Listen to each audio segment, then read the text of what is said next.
Well, good afternoon, everybody. Welcome once again to Syracuse Football Postgame, presented by Krause Health. We're live here on the Syracuse Football Orange Facebook page. We are live on Syracuse Orange Sports on YouTube and also on Twitter. If you are watching later on the replay, just a reminder that the show does archive on YouTube, on social media. You can find it in my recap on syracuse.com as well. We're here live after every Syracuse football game with your comments and questions ready to go after a 41-24 loss for Syracuse today. They fall to Notre Dame at the JMA Wireless Dome, second straight sold out JMA Wireless Dome, but unfortunately the sold out Carrier Dome crowd, JMA Wireless Dome crowd, I did it again, saw a physical domination today. Notre Dame pushed Syracuse all over the field. That mob defense, which has been huge for Syracuse all year, just got flat out bullied out there. Just got pushed around by a big, strong, tough Notre Dame offensive line. Notre Dame racks up over 200 rushing yards on the day. They had 120 rushing yards by halftime, and they ultimately win 41-24. The other big story from this game, Garrett Schrader pulled at halftime due to what Dino Babers described as an injury situation. Clearly, Garrett Schrader did not look like himself in the first half. Both of his ankles heavily wrapped. They didn't call a lot of run plays for Schrader. He looked slow. He looked timid. He just didn't look like himself. Dino Babers makes the right call, pulls Schrader at halftime. And Carlos Del Rio Wilson, the Florida transfer, looked pretty good. I think Babers could have a quarterback controversy on his hands here, particularly if Schrader is not healthy and can't go out there and do what Schrader does best. Sean Tucker got the ball more, but it just ultimately didn't matter for Syracuse. Now, Del Rio Wilson sparked the offense, and Syracuse was within a touchdown. Sean Tucker goes in a 4-yard touchdown. It's 24-17. But that Orange defense just could not stop Notre Dame. A huge block punt in the fourth quarter leads to an easy touchdown. And the Fighting Irish certainly put up those Dukes today and just pushed Syracuse around all day. A few of your comments coming in so far, Antonio, just pretty simple, right? Thumbs down emoji. Jermaine says, hey, Brent, got to say a heartbreaking loss for Syracuse today. Christopher says Babers is the best job, only coaches till bye weeks, and then scams the administration for an extension. Good for him. Christopher is a little fired up today, as is Sean with the garbage performance. William, both lines of Notre Dame much better. And you know what? We anticipated that coming in, that Notre Dame was bigger and stronger where the hippos and the elephants lie, as Dino Babers likes to say. But Syracuse certainly had some matchup advantages and had ways they could win this football game. But we didn't know that Schrader was this banged up coming in. Dino Babers has done, a better job, right, in hiding injuries, taking the pitch on injuries, as he likes to say it, right? Schrader's had an ankle situation before the season, and it should be noted that Garrett Schrader has not talked to the media 2 weeks in a row. On Tuesday, he did go to postgame after the Clemson game last week, citing academic obligations. Schrader has not talked to the media the last 2 weeks on Tuesday. I'm just speculating here, but that could certainly be by design, just to do everything that Babers can to hide the fact that Schrader's not 100%. Something may have happened at practice this week. We don't know, but he just did not look like himself out there today, and Notre Dame took advantage of it. A big, strong defensive line at Notre Dame, Mosky in particular, who's going to be a first-round pick. That was a 5th punt block of the season, by the way, for Notre Dame. And this thing did not start off well. First play of the game, pick 6. Right off the bat, Notre Dame, Joseph, I believe it was, for Notre Dame, telegraph pass from Schrader, takes it to the house. Now, Syracuse did respond with a drive, scored a touchdown, another beautiful throw. I mean, Schrader did have one highlight in this game. He had a nice throw to Arondé Gatson, who didn't have as big of a game as he normally does, but had a big game there. Gatson finished with 4 catches for 78 yards and a touchdown. They did get a few more guys involved in the offense. Adams with a big catch today, a 30-yarder, 43 yards on the day for him. Tucker got involved in the passing game today, 4 catches, 32 yards. Hatcher, I thought they were going to use Pena a little bit more, but they kind of backed off that. I don't know why they did, because that seemed to be working earlier in the game. Alford with a catch for 23 yards. So Syracuse still hasn't had a true number 2 step up, but they did diversify the offense a little bit. And look, Carlos Del Rio Wilson, if you want to break it down, just has a better arm than Garrett Schrader. There's no question about that. He has the mobility that Schrader brings. Del Rio Wilson's a big guy, some similar characteristics there to Schrader. So this is going to be interesting how Babers handles this. We'll track Babers' post-game press conference. He might flat out say in this press conference that Schrader's his quarterback, and he had to take him out because he was injured, and he's the quarterback going forward. If not today, certainly I think he'll address it Monday, and we'll see if that's even an issue going forward. But look, the backup quarterback plays in Syracuse. It's that simple. The last Syracuse quarterback to go wire to wire in a season, not pulled either due to injury or performance, was Ryan Nassib in 2012. That's 10 years ago, right? Ever since then, there's either been an injury or a quarterback pulled for performance. Schrader is an example of that, right? He came in for Tommy DeVito last year. Tommy DeVito, as we speak, who's out there leading a 6-1 Illinois team this afternoon against Nebraska. So that seemed to work out better for everybody. Schrader clearly was the better quarterback in this spot. For whatever reason, it just fizzled out for DeVito, and he had a really bad offensive line for a couple of years, and we don't have to rehash that. We know how it went. Schrader worked out. Schrader has looked great at times this season, but something has turned. He's not healthy, and at the very least, Syracuse knows it's got a quarterback in Carlos Del Rio Wilson that can come in and spark the offense here. Mike says Notre Dame not good this year, disappointing loss today. Look, that Syracuse defense made some plays. I'm not really impressed with Drew Pine. I don't think he's that good of a quarterback for Notre Dame. And I don't even know why Notre Dame threw the ball half the time when they did, because they were just running all over Syracuse.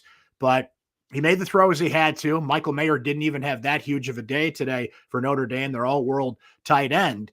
But, man, when Notre Dame ran the ball, they controlled the game. Just flat out, period. Syracuse could not stop them. You could see it right from the get-go. It was on the offense to give them some longer possessions, to keep that defense off the field as much as possible.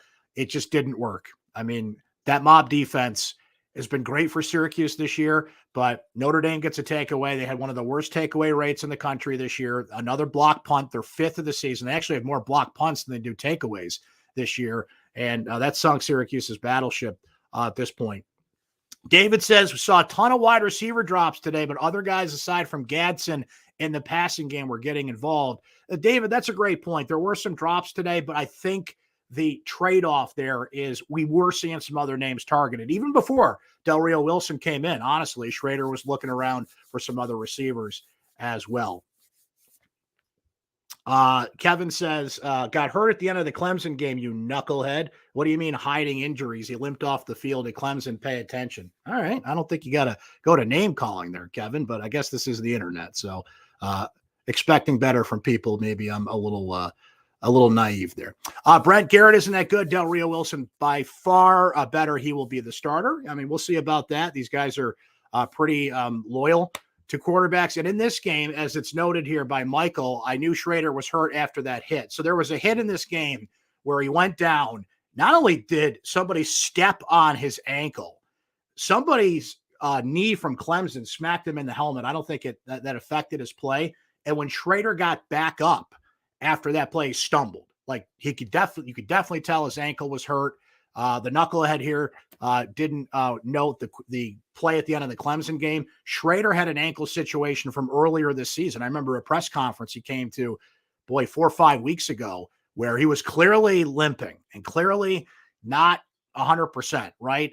But he still made plays with his legs in the games to follow, right? He's still tough through it. He's a tough guy. He's gritty. He'll do it. But today just clearly didn't look like himself. And after that hit noted by Michael there, you could just tell it was over. And they had to make the switch to Carlos Del Rio Wilson. And Carlos Del Rio Wilson has shown he can come in there and run that offense. And this is not your typical backup quarterback. He played at Florida, just, couldn't crack the lineup in a talented Florida quarterback room. Transfers to Syracuse. He's got some playing experience, and we'll see if he's the guy going forward here, depending on how healthy that Schrader is. At the very least, maybe you mix him in a little bit, even if Schrader plays, because clearly that, ankle situations, they're tough to recover from, right? They're tough to get through. Speaking of injuries, Garrett Williams, different Garrett, tried to give it a go for Syracuse today, took a big hit. As we said, Notre Dame was just as physical as it gets in this football game today, went into the medical tent. We didn't see him the rest of the day. So a significant injury there. Kevon Darton got banged up today. I might be forgetting one or two others here. You guys can remind me of some if I missed them. But I mean, Syracuse just got pushed around all day by Notre Dame. Rob says how good the ACC is this season will be measured next week when Notre Dame plays Clemson. They're better than a 4-3 team, and they proved it today. Notre Dame's been all over the map this year. They gave Ohio State all it could handle to start the year. Then they lose to Marshall the next week at home. They lost a 2-point game to Stanford. They barely got by Cal at home. They've been tough to read this year, but they've now won 5 of their last 6. Greg McElroy, I think, described them well. They're kind of coming into their own. They're a dangerous team. We always knew that, they have it where it counts in the offensive and defensive lines. They just haven't been consistent. Marcus Freeman, their head coach, even said it himself that, I believe he said, we're a good football team. We just don't always play like that. So maybe they're coming into their own here and finding something as the season goes, whereas the Orange are starting to dip a little bit here into a second half swoon, and you want those credible big wins. They almost had it at Clemson last week. This one never really was theirs this week. They got within that touchdown, but that was kind of a fleeting situation. Notre Dame punched right back. That's how important that win over Clemson was last week. So at the very least, if you split these, you got that win in hand. You went on the road in Death Valley, got a huge one. This still could be a good season for Syracuse, but in order to really take that leap forward, you got to beat the teams you're punching up against. And Notre Dame doesn't qualify as that. I'm talking about Clemson last week. You lost to a brand name team, but they were not the better team coming in on paper at the very least, but certainly proved, as Rob was noting, maybe they were the better team, just some stumbles earlier in the year, not a representation of what Notre Dame is this season. Let me go through a few numbers here, and then we'll jump back into the comments here. You guys are taking care of that yourselves, hot and heavy here. But we mentioned the rushing attempts. Notre Dame 56 for 246 yards on the ground. They had 120 yards rushing at halftime. Syracuse just 61 yards on the ground. So compare that. They certainly gave the ball more to Sean Tucker today. He had a couple of nice runs, had the touchdown, just not what you needed to counterpunch what Notre Dame brought to the table there. All told, Notre Dame ran 75 plays for 362 yards. The Orange had 61 for 286 on the day. You know what Syracuse actually did a good job of today? Cut back on the penalties. Just 3 penalties on the day for 30 yards. They have been averaging about 10 penalties a game, one of the worst rates in the country. Notre Dame actually gave them a bunch of penalties today, 7 for 60 on Notre Dame's part. Neither team was that great on third down today. The Irish were 6 of 15. Syracuse was 4 of 13 on third down. Going into some individual numbers here. So Pine ends up 9 of 19 on the day for 116 yards and a touchdown, because it was the running by Estime, who had 123 yards, 2 fourth-quarter touchdowns. Diggs, 87 yards, and a touchdown as well. Mayer held to 3 catches for 54 yards. I mean, you'll take that all day, but it's the running game that prevailed today for the Irish. Del Rio Wilson finished 11 of 22 for 190 yards and a touchdown. He was sacked a few times, in desperation time when Syracuse was just trying to get back in this thing. Schrader pulled at halftime, 5 of 14, 35 yards and a touchdown. In this one, Gatson, we noted, ended up with 78 yards on the day and a touchdown. Adams with a nice touchdown catch, a beautiful throw from Del Rio Wilson, kind of on the right on the line. He barely got his foot in bounds to make that a touchdown. Tucker, 16 carries today. He had 5 a week ago against Clemson. Certainly not enough. 16 carries, 60 yards on the day, and a touchdown. He averaged just under 4 yards a carry on the day. So that's what it looked like numbers-wise here. But the number you grab, the red pen and circle, is rushing yards for Notre Dame. They pushed that Syracuse defense around all day. All right, let's keep going through some of your comments here. Jerry says, dangerous point of the season. Toughest teams are ahead, and we'll see if they have the depth to cover for all the injured players at Syracuse. So you go to Pitt next week, and I know Pitt hasn't looked as good as maybe they did last year, but that's always a tough physical game, and Syracuse has been through 2 really tough physical games back-to-back here against Notre Dame and Clemson. So playing another tough game at Pitt next week, a team that's dominated Syracuse in recent years, certainly not going to be easy. Antonio notes here, Schrader threw an across-the-middle pick 6 before any injury on the first play. That was not a good throw. I don't know what he was thinking on that. Everybody was anticipating Syracuse was going to run the ball more. I don't mind a pass to kind of shake things up on first down, but that was a bad throw. I thought there was some real questionable play calling in this game. Robert and I, 2nd and 1, runs a reverse to end the quarter to Courtney Jackson. Not always the worst thing in the world to go deep on a 2nd and 1, but I felt like, in trying to keep that Notre Dame offense off the field, Syracuse should probably be running the ball more. Dino calls the timeout into the field goal, 53-yard field goal for Schmidt. They come out of the timeout, still kicks the field goal, wasting a timeout. Another, ultimately Notre Dame certainly pulled away from Syracuse and maybe made that a moot point. I felt like Syracuse should have gone for the touchdown there. I mean, they put points on the board, and then Syracuse tacked a touchdown on top of that to make it 24-17. Justin Pugh, a former Syracuse offensive lineman, first-round draft pick, was on Twitter and said he liked that Syracuse kind of stacked up how things went. And, we can debate that all day, but I don't think Babers reassured anybody. I even saw a few Notre Dame reporters, kind of dropping in fresh on this thing, saying, man, his time management is not the best. So that showed again in this game. A few more from you guys here. Good stuff. And appreciate the commentary as always. Michael says that running back was balling the smaller defensive line. I think a good way to put it there. Let's see. Christopher thinks Syracuse could slip to 6-6. Look, they got to prove that they can, stay healthy, that they can come through in the second half of a season, that they can, and they have shown this year that they can pull guys off depth-wise, particularly on defense, and hold their own. You go to your backup quarterback today. He looked capable. Now, look, Notre Dame wasn't ready for him, but you're preparing for that type of quarterback, right? It's not like Del Rio Wilson and Schrader are that different style-wise. So the more film you get on them, the more obvious it'll be that defenses can guard against that. But I don't even know if Del Rio Wilson will be the guy going forward. We'll see. But Syracuse is showing some depth here at key positions, but that war of attrition the second half of the season, and Syracuse typically gets pushed around in the second half of the season. That is going to be a big thing to watch going forward here. Michael thinks that Syracuse could beat Pitt, that offensive line, not as good as usual. And a different Mike saying Pitt and BC very beatable. I agree with that. From what I've seen, I don't know what the final score ended up being today, but I know BC was having a little trouble with Connecticut for a while today. Pitt's beatable, but they're just one of those teams that knows how to play Syracuse. And no matter what, just, can get physical with Syracuse. I certainly think this Orange team has the upper hand, but there's only one home game left here for this Orange team. Syracuse missed a chance today. They'll have one more chance against Florida State. 6 home wins on the season would tie a mark set a few times since the Dome opened in 1980, but they haven't quite gotten there yet. One more home game this season, and that is against Florida State. Oh, BC lost that game to UConn, huh, Christopher? Wow. Oh, baby. That's a tough one. BC's not till way down the line here, the last game of the season for Syracuse, but yeah, they're struggling. Pitt's looked beatable. We mentioned Florida State still on the schedule on November 12th at home. So it'll be interesting to see how Syracuse bounces back from these losses and piles up as many wins. A lot of bowl reps at the Dome today, depending on which bowl game Syracuse will go to. And no matter what, they are going to go to a bowl game. Man, 13-3 was the score of that game. Ooh, BC, what is their deal? That is crazy. Chris says, this is the same Notre Dame team that lost to Marshall.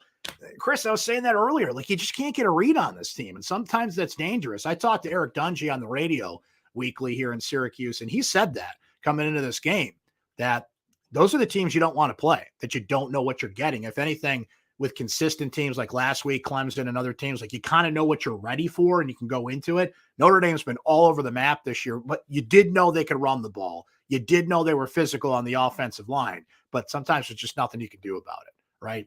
That's ultimately what this came to at this point. Tom wants to know what happened to Schrader. So Schrader got pulled at halftime, Thomas. He clearly wasn't himself. Both of his ankles were wrapped heavily. He's been banged up a bit this year, got banged up again in this game. Towards the end of the first half, someone stepped on his ankle, got hit in the head with a knee. Again, I don't know if that affected his play or not, but he was just certainly couldn't scramble as much as usual. Didn't want to take off and run with the football, understandably, if he was hurting. I believe the old lower body injury came into play here. So we'll see how he's affected by that going forward here. And at the very least, a quarterback discussion at hand for Syracuse. Tom thinks the Beef O'Brady's Bowl awaits the Orange. I can't keep track of these bowl names. Is that even still a thing at this point? I'm not even sure, right? as Mike notes here, Schrader ran 21 times a week ago against Clemson. And look, Schrader's got some, he's got some autonomy there in that offense, that RPO situation. He makes the decision on whether to run or pass or take it himself. Did it way too much last week. Honestly, that's why, everybody was upset, and rightfully so, about Tucker only getting the ball 5 times last week. So, boy, you got to wonder how that affected him in this game. Now we know he was hurt too, really hurt in this one, more than last week for sure. But it was pounded all week, right? Dino Babers comes to his press conference on Monday and says that won't happen again, meaning Tucker gets so few carries. And I'm sure in the film room leading through the week in the game plan, they told Schrader to run the play more. Don't tuck it and run as much as you did a week ago. Probably not a good idea against a great Notre Dame physical defense. So he was in that mind frame to throw. We know the injury is there as well. So there was a combination of things that maybe took Schrader out of his usual game. Schrader wants to run. He wants to take on defenses. He wants to be aggressive. He wants the ball in his hands. So when you take a quarterback out of his mind frame and make him play a different way, and they had to, because he clearly wasn't 100% in this game, obviously you could see how it affected him. And the decision to throw the football, first play, pick 6, I mean, it's just bad read, bad throw that set the tone for the rest of the day at this point. Kevin says our poor defense has been decimated by injuries. We just don't have the depth. Yeah, I got to disagree with you, Kevin. I think the depth is showing up for this defense. Eric Coley making a play against Virginia earlier this year. There was the end of the NC State game. Mikel Jones goes down. Chestnut goes down. Garrett Williams goes down. Depth players, second-tier guys coming in and making plays. Today, they just kind of ran out of gas and got gashed by Notre Dame. But depth has shown through for the most part for the defense, but it is something to watch going forward. Can they sustain that? Like Garrett Williams, man, you got to give him credit for gutting it out and trying to come back. He almost played last week against Clemson, played today. Looks like he re-injured I don't know if it's the same injury. He had a thigh bruise before. He just got knocked around in this game today. He needed help getting into the medical tent. The trainers, he's leaning heavily on them. So I would not anticipate seeing him back anytime soon. So you're starting to lose those guys. There's a great line in the movie, The Program, right? James Caan, early 1990s, starting defense, plays at the table, right? One of those rewatchable sports movies. But he says in that movie, are you hurt or are you injured? Because if you're hurt, you can play. If you're injured, I got to take you out. And there's a lot of guys playing hurt on this team, but now we're starting to see injuries, situations where you can't play. Schrader tried to play through it today, clearly couldn't. Williams tried to play through it. Another Garrett couldn't play through it. He's out now. So it's starting to pile up. That's football. It's a war of attrition in football, and the depth on this team certainly is going to be challenged. As Joe says, Gadsden looked today like all he wants to do is make the glory catches, not the grimy ones. I could see that in a bit, but listen, Gadsden's not a true tight end, right? Michael Mayer for Notre Dame, that's a tight end. That's a big boy out there, knocking people around, getting open. He didn't have a huge day today, frankly, but that's to me the traditional tight end. Gadsden's more of a gadget / receiver. I don't see him as a true tight end. But I think Notre Dame popped him a little bit today, and he felt it. And he's starting to get the full attention of opposing defenses at this point. Christopher says, why didn't our coaches try to bring in some bigger bodies for the line? Seems like really bad coaching. I mean, there's 3 300-pounders on that offensive line. I mean, it's not like there's a lack of size there. And I know there was Nate Mink tweeted about it earlier. I forget the young man's name, but there's a 4-star offensive tackle visiting from Virginia at the Dome today. You can check Nate's timeline on Twitter to see his name. I apologize. I forget his name off the top of my head. So the very least, they had some big bodies in the Dome today visiting for recruiting to try and keep things going on that front. We haven't mentioned special teams other than the block punt. That was an issue today. Pena fumbled a punt. He recovered it, but Notre Dame was right there. Almost had a huge turnover there. A fair catch inside the 5-yard line. Max von Warburg had a couple of bad punts today that gave Notre Dame good field position. They only ended up getting a field goal out of one of them, but special teams has not been an issue for this team this year, and it was today. I mean, Schmidt made the 54-yard field goal, so I'll give him credit there. But special teams, for the most part, was a struggle today for the Orange, and it really hasn't been this year. Bob Ligashevsky has done a great job turning things around there, but that was a struggle, and it at least has to be added to the conversation a little bit here. Defense is definitely overworked. Time of possession is starting to wear them down. No question about that, Brian. I mean, even, star-studded defense here that's going to have 4 or 5 guys drafted. Ultimately, you can't put them on the field that much. 12 play drives, 11 play drives, sustained, physical, punch you in the mouth type of drives today from Notre Dame. Finally push back the mob a little bit in this one. Yeah, Tom notes it here. Notre Dame's blocked 5 punts this year. They have more block punts than takeaways on the season. It's incredible to watch at this point. They did, Dale, last week, Notre Dame actually had 2 block punts. I believe they returned them both for scores against UNLV, and it was the same guy, Mosky, their great defensive lineman, that had both of those. So, hey, special teams matter. Notre Dame made a change in special teams this year, much like Syracuse did, bringing in a new coach, and it has absolutely paid off for the Irish, no question about it. All right, what do you say we cap it there for the week, my friends? We'll be back next week. Pittsburgh is a 3:30 kickoff as the Orange head to the Steel City to take on the Panthers at 6-2. We'll be with you here on Postgame as usual after that game, about 7 o'clock or so. Whenever that one's over, we hop on about 10, 15 minutes after the final buzzer. Appreciate those of you that came around today. Appreciate the comments and the discussion as always. Just a programming reminder that Orange Weekly comes your way on these same channels, Thursdays at noon Eastern time, as we talk not only football, but basketball in the mix. Another exhibition game on the way for the Orange and the men's basketball team, women's basketball team getting ready to tip off. An active, almost fall over winter of discussion of Syracuse sports on the way in a busy time of year. But today, Syracuse gets pushed around by Notre Dame, loses 41-24. They're 6-2 on the year. Thanks for watching another edition of Syracuse Football Postgame presented by Krause Health. We'll talk to you again after Syracuse takes on Pittsburgh, and we'll talk to you again on Orange Weekly next